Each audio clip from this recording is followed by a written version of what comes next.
नमस्कार, स्वागत है आपका। मैं हूं आपके साथ आहना पुंज। हम होंगे कामयाब। अब प्रश्न चिन्ह इसलिए लगाया कि सच में कामयाब हो भी पाएंगे या फिर नहीं हो पाएंगे। क्या राहुल गांधी और अखिलेश यादव की जोड़ी 2027 में बीजेपी के लिए सबसे बड़ी चुनौती बनेगी? साल 2017 में ये जोड़ी बनी थी, लेकिन वो जोड़ी बीजेपी की लहर में टिक नहीं पाई। फिर 2024 आया, राहुल और अखिलेश एक साथ तो आ गए और उत्तर प्रदेश में बीजेपी को कहीं ना कहीं झटका भी दिया, ऐसा उनका कहना है।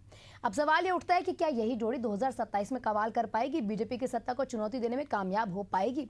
एक तरफ कांग्रेस और समाजवादी पार्टी का यह दावा है कि लोकतंत्र बचाने के लिए उनका साथ जरूरी है, वहीं पर बीजेपी ये कहती है कि इनकी जुगलबंदी पहले भी फेल हुई है और अब भी फेल होगी। इन मुद्दों पर बातचीत करेंगे, डिबेट करेंगे, लेकिन उससे पहले स्टेटमेंट्स। 24 के चुनाव में सिद्ध हो गया कि जिस तरीके के सामाजिक न्याय के मुद्दों पर दोनों नेता खड़े हुए, वो कहीं ना कहीं जनता के बीच में वो आवाज़ पहुंच गई है। इसीलिए यूपी ने इनके विजय रथ को रोक दिया। इंडिया गठबंधन बना ही था मुद्दों पर, तानाशाही के खिलाफ, संविधान को बचाने के लिए, और प्लस देश में जिस तरीके से दलितों और पिछड़ों की आवाज़, आदिवासियों की आवाज़, किसानों की आवाज़ को दबाया जा रहा था, उसके खिलाफ बना ही था इंडिया गठबंधन। देखिएगा, इस प्रकार की जुगलबंदी 2014 में भी हुई, 2017 में भी हुई, 2019 में भी हुई, 2022 में भी। 24 में जो कामयाबी मिली वो जुगलबंदी को नहीं मिली, उनके झूठे प्रोपेगेंडा के कारण वो कुछ कामयाबी हासिल करने में सफल हुए। जो उन्होंने लोगों को कहा कि संविधान का खतरे में है, अब वो सारी चीज़ एक्सपोज हो चुकी हैं। माननीय राहुल गांधी जी और माननीय अखिलेश यादव जी की जो जुगलबंदी है, यह केवल भारत निर्वाचन आयोग के खिलाफ मोर्चेबंदी नहीं है, बल्कि ये देश में लोकतंत्र को बचाने के लिए जिस तरीके से आज भारत का निर्वाचन आयोग एक पार्टी विशेष का प्रतिनिधि बनकर के जिस तरीके से प्रेस कर रहा है, जवाब दे रहा है और विरोधी पार्टी के नेताओं से जवाब मांग रहा है और उनके समर्थित मतदाताओं का नाम काटने का काम कर रहा है, तो निश्चित रूप से आज भारत के लोकतंत्र में जितना सवाल भारत निर्वाचन आयोग पर उठ रहा है, आज तक कभी नहीं उठा। तो चलिए चर्चा को शुरू करते हैं। तमाम गेस्ट मेरे साथ मौजूद है। हरेंद्र कुमार, माफ कीजिएगा, हरेंद्र विक्रम सिंह, बीजेपी प्रवक्ता, चंचल यादव, समाजवादी पार्टी प्रवक्ता, वाचस्पति द्विवेदी, कांग्रेस प्रवक्ता मेरे साथ जुड़ चुके हैं। सबसे पहले मैं कांग्रेस के पास ही जाऊंगी, क्योंकि ये जोड़ी कमाल कर पाएगी कि नहीं कर पाएगी, ये तो फिलहाल कांग्रेस ही बता पाएगी। उसके बाद समाजवादी पार्टी की भी प्रतिक्रिया लूंगी। द्विवेदी जी, क्या लगता है इस बार साथ रहेगा या नहीं रहेगा? लंबे समय से अगर हम जाएं तो देखते हैं कभी साथ हो पाता है, कभी मान मनोबल का दौर रहता है, कभी साथ छूट जाता है। तो इस बार हाथ का साथ रहेगा कि नहीं? आना जी नमस्कार, और हमारे सभी को अपने साथियों को बहुत आदरपूर्वक नमस्कार। जैसा कि आपको मालूम है कि इंडिया गठबंधन विचारधारा पर चला था। कांग्रेस की विचारधारा से निकली हुई सभी देश में जितनी पार्टियां हैं भाजपा के इतर, वो समान विचारधारा की पार्टी हैं। इसलिए जब हमारी समान विचारधारा है तो हम समान विचारधारा के आधार पर चुनाव में किसी के साथ भी जा सकते हैं, और हम देश में बहुत गठबंधनों के साथ, बहुत पार्टियों के साथ ताउन में रहे हैं और उनके साथ चुनाव लड़ने का हमारा बहुत अच्छा फल हुआ है। चाहे वो आप झारखंड देख लें या अन्य राज्यों में देख लें, केरल में आप देख लीजिए, केरला कांग्रेस से लेके पूरा बहुत पहले, और सीपीआई और वगैरह हमारे जितने भी साथी रहे, हमारे साथ बहुत अच्छा ताउन उनका रहा है। जैसा कि इस पर कोई सवाल उठना नहीं चाहिए, क्योंकि ये 2024 में साबित हुआ कि समान विचारधारा पर और समान मुद्दों पर अगर विचारधारा की पार्टी अगर एक साथ हो तो विपरीत विचारधारा की पार्टी को आराम से हराया जा सकता है, क्योंकि उनकी विचारधारा के लोगों की आज भी न्यूनता है। आज भी मुख्य उनके पास जनादेश नहीं है देश का, और ये भी 2024 के इलेक्शन में भी साबित हुआ। देखिए, दोनों पार्टियों की अपनी विचारधारा तो समान है, लेकिन दोनों के अपने कार्यकर्ता होते हैं, उनका अपना झंडा है, वो अपना अपना एजेंडा है।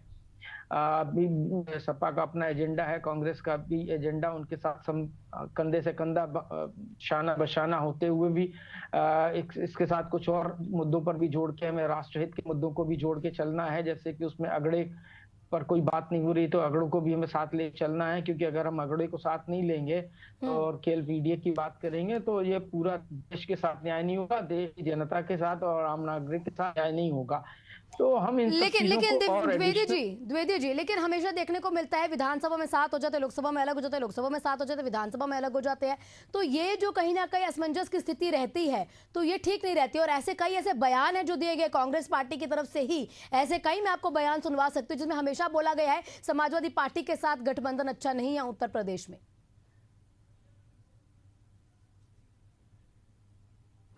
देखिए, देश काल परिस्थिति के अनुसार हर पार्टी अपना निर्णय करती है कि गठबंधन में रहना है, नहीं रहना, गठबंधन के बाहर जाना है या गठबंधन में शामिल होना है। आज की जो परिस्थिति देश के अंदर व्याप्त है उसमें अगर समान विचारधारा के दल एक साथ नहीं आएंगे तो जो विपरीत विचारधारा है उससे लड़ पाने में थोड़ी अभी क्षमता हो रही है, क्योंकि जिस तरीके से उन्होंने संवैधानिक संस्थाओं का दुरुपयोग करके रिजल्ट्स को अपने नाफिक कराया है, जैसे अभी वोटर चोरी का सामने आ ही रहा है, एसआईआर का देखिए किस तरीके से हुआ। अगर इन सब चीजों को ये आगे चलना है, भाजपा इस और इलेक्शन कमीशन इसको आगे लेके जाएगी। जो अन्य राज्य अब चुनाव में जाने वाले हैं, चाहे वेस्ट बंगाल हो, केरला हो, वहां पर भी एसआईआर कराएंगे। एसआईआर हो क्या रहा है अब आप देख ही लीजिए क्या हो रहा है कि लोग अभी राहुल जी की यात्रा में ही देख रहे हैं आप कि किस तरीके से जो मरे हुए वोटर्स हैं वो जीवित निकल के आ रहे हैं, और किस तरीके से लोग क्योंकि ये कहना कि वो हर बीएलओ हर घर पर पहुंचा है, नितांत झूठ है, क्योंकि जब बाढ़ग्रस्त अवस्था में हर जगह नहीं पहुंचा जा सकता। सब बहुत सारे आपके मीडिया चैनल्स ने दिखाया है कि किस प्रकार बीएलओ मतदाताओं के जो इनिमिनेशन फॉर्म्स थे उन पर खुद ही साइन कर रहे हैं, ठप्पा लगा रहे हैं और उसमें रिकमेंडेड नॉन रिकमेंडेड कर रहे हैं। तो हमें सबसे खतरा इसी बात पर लग रहा है कि जो नॉन रिकमेंडेड करके है वो बहुत बड़ी कई संख्या ना हो जाए। अभी जो इन्होंने सुप्रीम कोर्ट को कहा है उससे हमें लगता है कि इतर होना है, यही हम सबको बाध्य करे हुए यही एडेसिव फोर्स है। जहां तक उत्तर प्रदेश की बात है, दोनों दल अगर साथ मिलके चलेंगे तो दोनों का अपना फायदा है। ठीक है चंचल जी, क्या प्रतिक्रिया देंगे आप? इस बार साथ रहेगा नहीं रहेगा? क्योंकि लंबे समय देखा जाता है कांग्रेस की तरफ से, सपा की तरफ से नहीं देखा जाता, कांग्रेस की तरफ से इस तरीके के बयान आ जाते हैं कि हमेशा माना जाता है कि सपा के साथ गठबंधन करना अच्छी बात नहीं अगर उत्तर प्रदेश में करना है तो। नहीं देखिए, हम आपको बताएं, ये कयास आप लोग लगाते रहते हैं, लेकिन इन कयासों के बारे में आप सोचिए। हमारा गठबंधन लोकसभा में कितना सफल गठबंधन रहा आपने देखा होगा, और समाजवादी पार्टी बड़ी दिल का गठबंधन करती है और बीजेपी वालों की तरह नहीं, हम लोग छोटे दिल के लोग नहीं। आपने देखा होगा गठबंधन की बात करो अगर आप, तो आदरणीय निषाद जी का क्या बयान आता रहता है, ओम प्रकाश राजभर जी का क्या बयान आता रहता है, पार्टियों का बयान आपने देखा होगा। शिंदे जी दिल्ली में लड़े थे चुनाव, शिंदे सेना लड़ी थी चुनाव। तो ऐसा नहीं है, ये बीजेपी के लोग जो है केवल इनका काम है लोगों को भ्रम पैदा करना। और आज देखिए जिस तरीके से संवैधानिक संस्थाओं का लगातार दुरुपयोग करके बीजेपी काम कर रही है, चुनाव आयोग पूरी तरीके से कठपुतली बन के रह गया है। ये बीजेपी वाले आप सोचिए ना, ताबूत चोर, चंदा चोर, रफेल चोर, वोट चोर, क्या चोरी नहीं कर रहे हैं आप बताओ। किसानों की बैग में 50 केजी की बैग में 5 किलो की यूरिया चोरी कर लेते हैं। ये आप बताओ, केवल और केवल एक सूत्री कार्यक्रम है कि कहां से चोरी हम कर सकते हैं, कहां से बेईमानी कर सकते हैं, कहां से अन्याय कर सकते हैं, कहां से अत्याचार कर सकते हैं। आप मुझे बताओ कि बीजेपी वाले कह रहे हैं कि सारे घुसपैठियों को हम लोग निकाल बाहर कर रहे हैं, घुसपैठियों को निकाला जा रहा है। तो आप बताओ ये घुसपैठिए जब ये निकाले जा रहे हैं, मेरा सवाल है बीजेपी के प्रवक्ता से, आप पूछिए एक बार इनसे कि घुसपैठिए जो निकाले गए हैं 42-43 लाख लोग, भाई 65 लाख लोगों निकाला आपने, तो 65 लाख लोगों में से तकरीबन 22-23 लाख आपने बता दिया कि लोगों के डेथ वाले हैं। इसके अलावा 42 से 43 लाख लोग घुसपैठिए हैं। तो ये बताओ घुसपैठिए लोगों को आप जो है कौन से राहत शिविर में लेके जाओगे, या इनको फिर बांग्लादेश छोड़ के आओगे, कहाँ लेके जाओगे इनको आप, या पाकिस्तान लेके जाओ, कहाँ भेजोगे आप, या आपने कहाँ भेजा? आप मुझे बताइए ना, कितने बड़े बड़े अधिकारियों के नाम कट रहे हैं, कितने लोगों के नाम काटे जा रहे हैं, लोगों के आम जनता इतनी परेशान है, त्राहिमाम है। बाढ़ के समय में ये बीजेपी वाले वोट चोरी कर रहे हैं। आपने देखा होगा महाराष्ट्र में 37 लाख वोट बढ़ा दिया इन्होंने, बिहार में 65 लाख वोट कम कर रहे हैं ये, तो इनकी चोरी बेईमानी जनता पूरी तरीके से समझ चुकी है। और मैं बता दूं अब इनको जो है सड़कों पे भी जनता जवाब देगी। सदन में तो हमारा जो हरेंद्र जी क्या बताना चाहेंगे? वो कह रहे हैं कि भाई हमारा गठबंधन मजबूत है, हालांकि अगर पास्ट की तस्वीरें देख ले तो ऐसा कुछ हुआ नहीं है। अभी थोड़े टाइम पहले की अगर मैं कितने ही बयान आपको गिनवा सकती हूँ कि उन्होंने कहा है कांग्रेस का गठबंधन सपा के साथ अच्छा नहीं है, इस बार लगता है बीजेपी को टक्कर दे पाएंगे। लेकिन लोकसभा चुनाव में आपके साथ जो सामने जो तस्वीरें आई थी, दोनों ने कमाल तो कर दिखाया था, दोनों की पार्टी की तरफ से ये बयान आए थे। जी हरेंद्र जी नमस्कार। जी नमस्कार। पहले तो एक बात समझ में नहीं आ रही कि हर बार गठबंधन तोड़ते क्यों हैं। 2014 हो, 17 हो, 19 हो, 24 हो, 27, हर बार गठबंधन भाई एक बार गठबंधन कर देते हमारा संगठन है, एक बार जिससे हो गया तो बराबर चला आ रहा है। और इनका हर चुनाव में टूटता है और चुनाव में फिर बनता है। तो भाई ये कोई सिद्धांत नहीं है। यदि एक विचारधारा के लिए काम कर रहे हैं तो गठबंधन बना के रखें, दूरदृष्टि रखें और जनता के हित में काम करें। और दूसरे विषय उन्होंने कहा कि लोकतंत्र बचाने के लिए हम लोग एक मुद्दे पर खड़े हुए हैं। लोकतंत्र बचाने के लिए नहीं, लोकतंत्र तो भारतीय जनता पार्टी के साथ है। ये सब चोर मुसेरे भाई अपने आप को बचाने के लिए एकजुट हो रहे हैं। लोकतंत्र का इनसे कोई मतलब नहीं है। ये सिर्फ पीडीए की बात करते हैं। सामान्य वर्ग के देश में रहता नहीं है कि वोटर नहीं है, उसकी बात कौन करेगा? भारतीय जनता पार्टी पीडीए की बात नहीं करती है। भारतीय जनता पार्टी सबका साथ, सबका विकास, सबका विश्वास की बात करती है। और उसी विश्वास के दम पर पहले हम लोग पाकिस्तान से रोज पता पड़ा कि तू में होती थी, आज हमारा कैडर बढ़ गया है। चाइना, आज हम अमेरिका, विश्व की महाशक्ति से हम बात कर रहे हैं, आंख में आंख मिला के बात कर रहे हैं, झुक नहीं रहे हैं कहीं से। और देश जो गतिमान है, आत्मनिर्भर देश बन रहा है। तो ये सब चीजें चाहिए। सिर्फ एक ही मुद्दा नहीं होना चाहिए कि हम सिर्फ सरकार गिराने के लिए काम करें।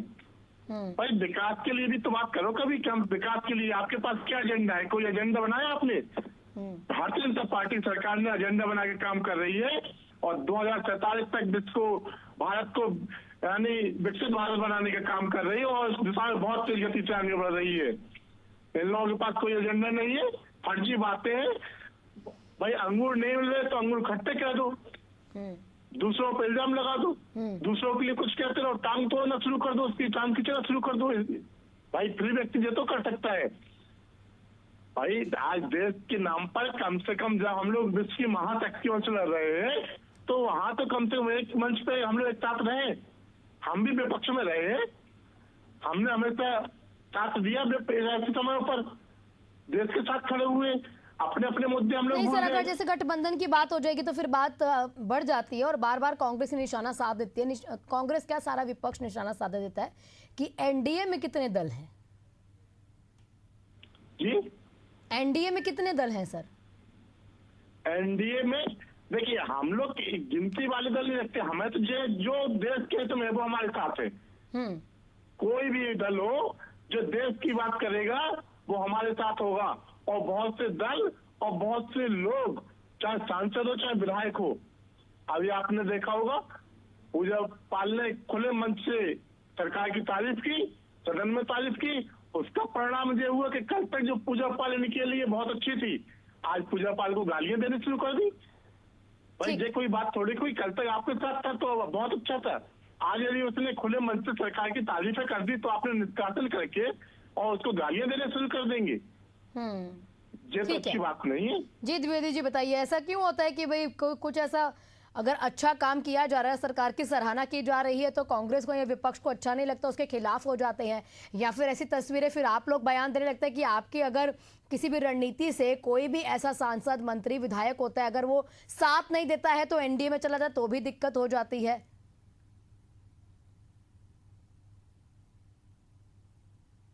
अहना जी, मैं क्रमवार जवाब देता हूँ। हरेंद्र सिंह जी ने कहा कि ये जिस दल के साथ रहते हैं हमेशा साथ रहते हैं, ये बिल्कुल नितांत झूठ है। हमेशा इन्होंने ये किया है कि जो क्षेत्रीय दल बड़े होते थे वहां पर जो छोटे भाई की तरीके से उनके साथ ताउन करते थे।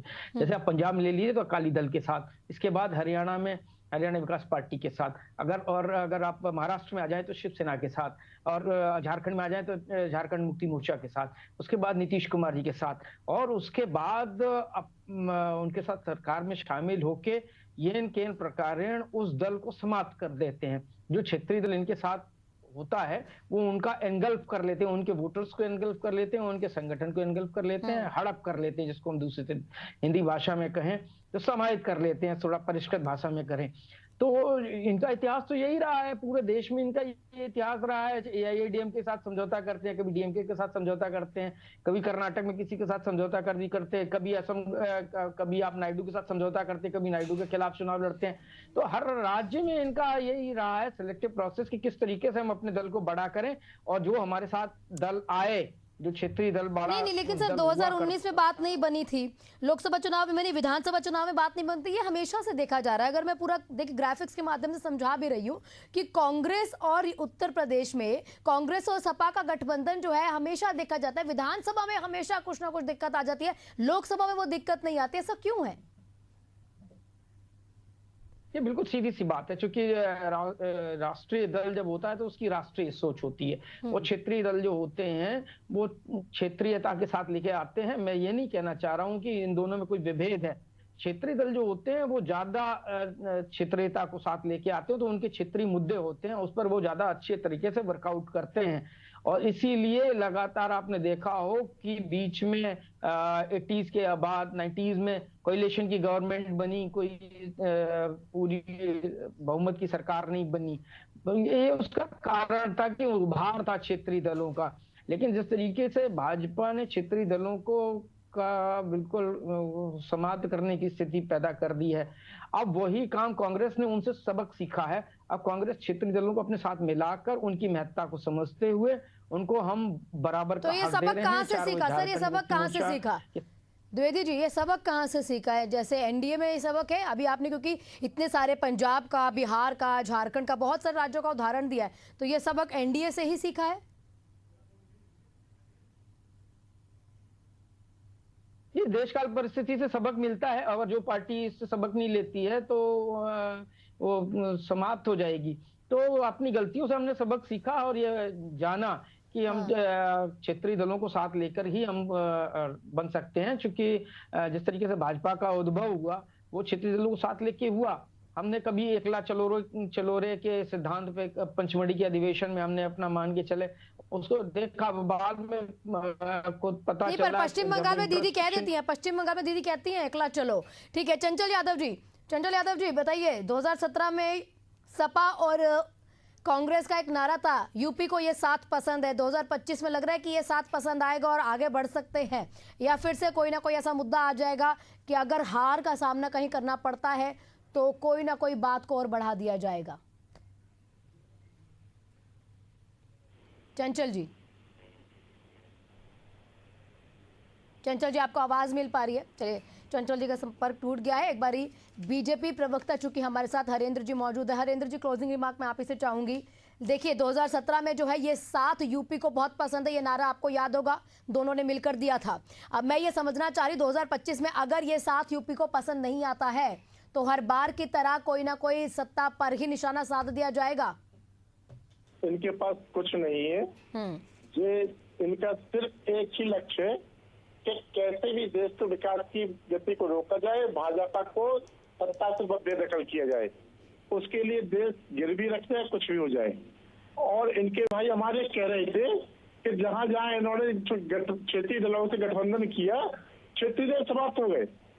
हमने, जबकि हम राष्ट्रीय पार्टी है, हमने क्षेत्रीय दलों को वहां पर ज्यादा सीटें देके कम सीटें ली, लेकिन जब चुनाव परिणाम आते हैं तो सीटें जीत कर हम ज्यादा आते हैं। चाहे बिहार का उदाहरण देख लो आप, चाहे महाराष्ट्र का उदाहरण देख लो, चाहे हरियाणा की कहीं का भी उदाहरण देख लो, सीटें बंटवारे में ज्यादा उन्हें दी और जीते हम लोग ज्यादा। तो जनता की, भाई जनता पे कोई किसी का वोट जबरदस्ती नहीं है। ठीक है द्विवेदी जी 10 सेकंड प्लीज, मेरे पास समय बहुत कम है। द्विवेदी जी 10 सेकंड। वो कह रहे हैं ये जो आरोप आप लगा रहे हैं ना कि हम क्षेत्रीय दलों को खत्म कर देते हैं, ये निराधार आरोप है, बल्कि उनको ज्यादा सीट देके उनका वर्चस्व हमेशा कायम रहता है राज्य में। हम लोगों को जी द्विवेदी जी। कान्हा जी 2017 की अगर आप बात करें तो वो प्रयोग सफल इसलिए हुआ था क्योंकि वो ताजा कोलिशन था, दोनों तरफ के लोग दल तैयार नहीं थे। लेकिन 2024 में वो सफलतम प्रयोग हुआ। अभी जो हमारे भाई हरण जी कह रहे थे, वो आप बताइए ना कि आप इस समय कहाँ है। अब आप हरियाणा विकास मोर्चा कहाँ चला गया है, अकाली दल कहाँ चला गया है, आप जब जरा बताइए। असम गण परिषद कहाँ चला गया है असम में। ये इनके साथ ये सरकार में रहे हैं, उनके साथ कोलिशन बनाया, उसके बाद उन कोलिशन पार्टनर्स को खत्म कर दिया। किस राज्य की आप बात करें, ये इस तरीके, इन्हीं से तो हमने सीखा है कि क्षेत्रीय दलों को हम साथ लेकर नहीं चलेंगे तो हम राष्ट्रीय स्तर पर आज समय जो चंकिंग एरा चल रहा है, हाँ। जो मंथन चल रहा है, वो कहीं ना कहीं देखने को मिलेगा। अब 2027 में तस्वीर कैसे होगी, खैर उससे पहले अभी तो क्लाइमेक्स दूर है, पिक्चर में ही पता लग जाएगा, स्टार्टिंग में पता लग जाएगा क्या कुछ होगा। आप सभी का बहुत बहुत शुक्रिया तमाम प्रतिक्रियाओं के लिए। हम होंगे कामयाब या फिर हम कामयाब नहीं होंगे, पास होंगे या फेल, ये तो जनता ही तय करेगी 2027 में। लेकिन 2027 की पिक्चर से पहले बहुत कुछ होना बाकी है। ये देखना होगा कि ये दोनों का साथ रहता है या जिस तरीके से, अगर आप भूतकाल पर नजर डालें, जो मान मनोबल का दौर लंबे समय तक चलता रहता है और फिर चुनाव भी चल जाते हैं, उसके बाद लगता है कि साथ आ जाना चाहिए। खैर देखना होगा कि ये कामयाबी हासिल होती है या नहीं। देखते रहिए एशियन न्यूज़।